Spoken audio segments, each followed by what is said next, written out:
Quiero saludar a Pedro Niquen, expresidente de la Comisión Interamericana de Derechos Humanos.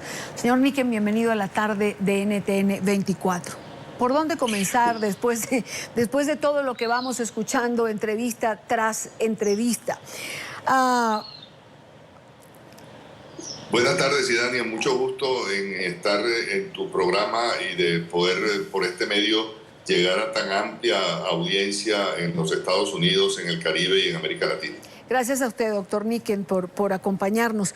Hay es decir, cuando hablamos con abogados, cuando hablamos con gente que maneja, digamos, la legalidad, además de todos los videos que hemos visto y que nos siguen llegando.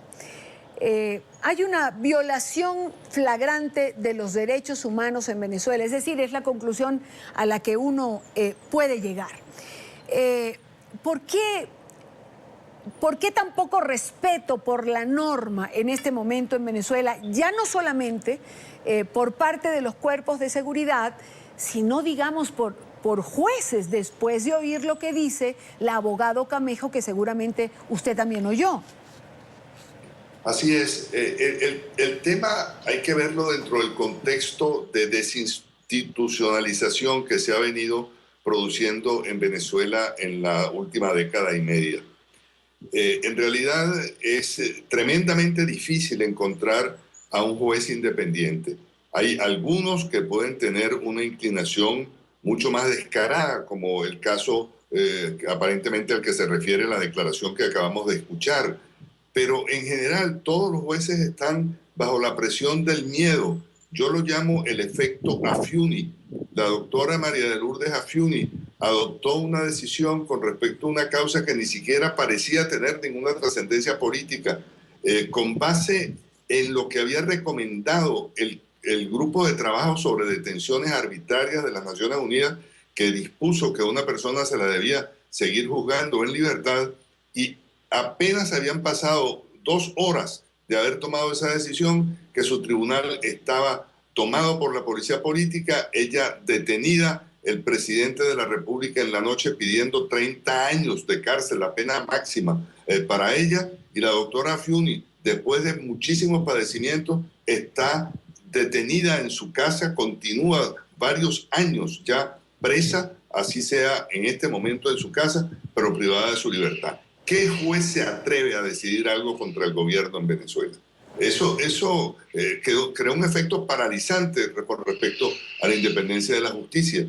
De manera que frente a una crisis como la que nosotros en este momento tenemos, no tenemos los mecanismos, digamos, lo que en el organismo equivale al sistema de defensa del organismo, al inmunológico. No lo tenemos en Venezuela porque ese sistema inmunológico, que es el sistema judicial, está absolutamente cooptado por el Poder Ejecutivo. Ahora, ¿hacia dónde camina, digamos, un país sin legalidad? Durante mucho tiempo la oposición ha denunciado la no independencia de poderes en Venezuela, pero llegar ya a este punto, ¿cómo pedir paz si no se garantiza la justicia? Bueno, ahí está uno de los problemas, en que en alguna parte tiene que producirse una inflexión en este proceso, que si no va a terminar en una espiral de violencia incontenible de quién sabe qué dimensiones y qué consecuencias. En realidad da la impresión de que el gobierno está cegado por la ilusión autoritaria, pensando que imponiendo sus razones como si fueran la única razón, porque sí, a rajatabla, con la ayuda de una represión desmedida y con el uso de todo el poder del Estado para tratar de sofocar protestas y disidencias, va a llevar a algún resultado estable. A ningún resultado estable se va a conducir, sino a una exacerbación de la violencia y de la inestabilidad en el país, como se continúe transitando este camino. Es el gobierno el que tiene que dar el primer paso, y ese primer paso tiene que ser de marcha atrás con respecto a lo que está haciendo. No puede el gobierno continuar por este camino sin cargar con gravísimas consecuencias que se van a reflejar negativamente en la historia de Venezuela como consecuencia de los desmanes que estamos viendo. Ahora, Evidentemente uno pensaría lo que usted señala, doctor Anniken, que el gobierno tendría que dar el primer paso.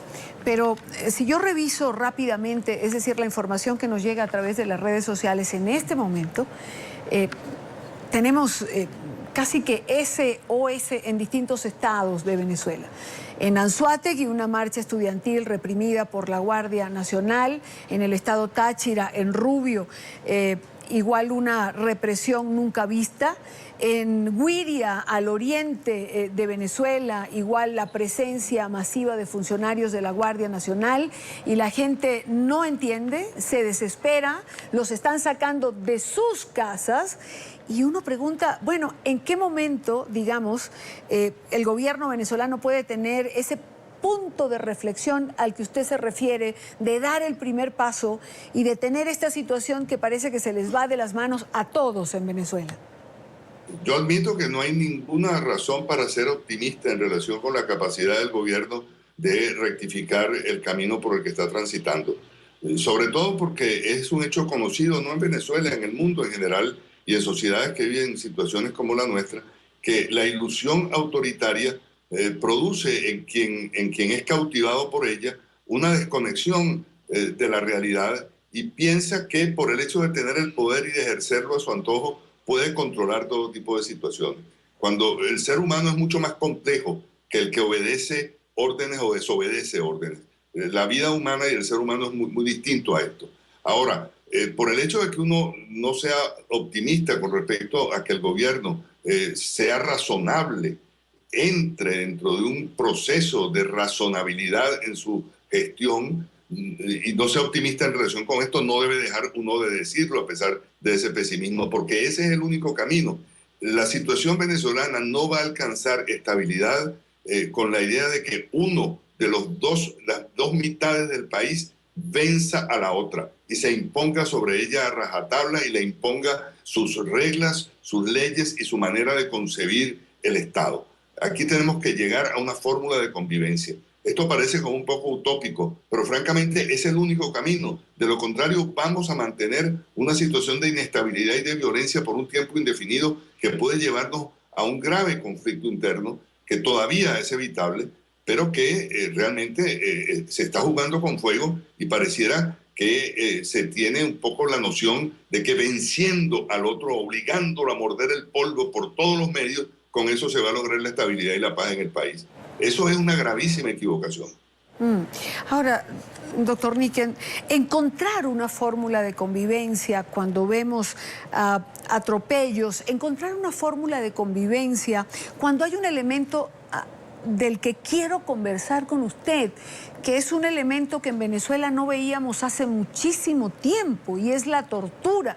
Es decir, yo puedo, digo por venezolana, recordar cuentos que nos narraban en las familias, que hablaban de la época del dictador Marcos Pérez Jiménez, de la seguridad nacional, de un personaje tenebroso llamado Pedro Estrada, que dirigía la seguridad nacional, que creó lo que se llamó mazmorras, es decir, cárceles subterráneas donde torturaban a la gente.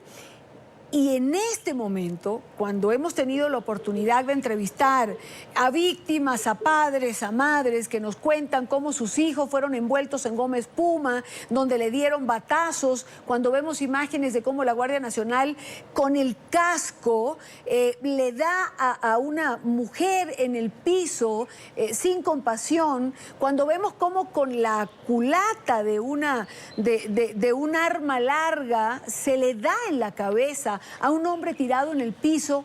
Yo le pregunto, doctor Anniken, o sea, ¿cómo buscamos esta fórmula de convivencia? ¿Y qué pasa con esos delitos de tortura que se están infringiendo en Venezuela hoy? Bueno, ahí hay dos cosas distintas, como lo acabas de señalar, Idania. La primera es lo inadmisible de los crímenes de tortura que se han estado denunciando y cometiendo. Aparentemente tenemos todas las bases para pensar que las denuncias están muy bien fundadas y están muy bien documentadas. Eso tiene que ser ejemplarmente castigado. Sobre ese terreno no puede haber ni un milímetro de permisividad ni de indulgencia. Esos son delitos extremadamente graves y una sociedad no se puede dar el lujo de consentir la impunidad de semejantes conductas. Allí hay que ser absolutamente categórico. Ese es un asunto. El otro asunto es el de qué hacer con el país. Parte de las bases de cualquier tipo de acercamiento que pueda haber tiene que comprender el castigo ejemplar para quienes han cometido este tipo de delitos. Sobre eso no cabe la menor duda. Pero no podemos resignarnos a decir, bueno, tenemos un gobierno que se volvió loco en la represión y ahora ¿qué hacemos? No hay solución posible.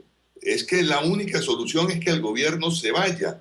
Pero es que si el gobierno se va, eso resuelve el problema. No hay una mitad del país aproximadamente que ha respaldado ese gobierno y cuyas razones también hay que entender y atender. No es un momento para que nosotros, antes de precipitarnos en el abismo de la violencia sin control, hagamos un esfuerzo extraordinario por tratar de encontrarnos.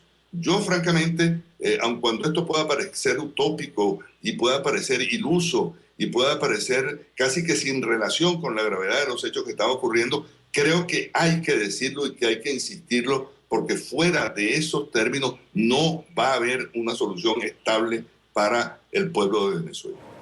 Pues ojalá y sea así, doctor Niken. Ojalá y se encuentre una fórmula de convivencia para Venezuela. Yo quiero agradecer al doctor Pedro Niken, expresidente de la Comisión Interamericana de los Derechos Humanos, por estar con nosotros en NTN 24. Muy amable, buena tarde. Muchísimas gracias, Irania. Encantado.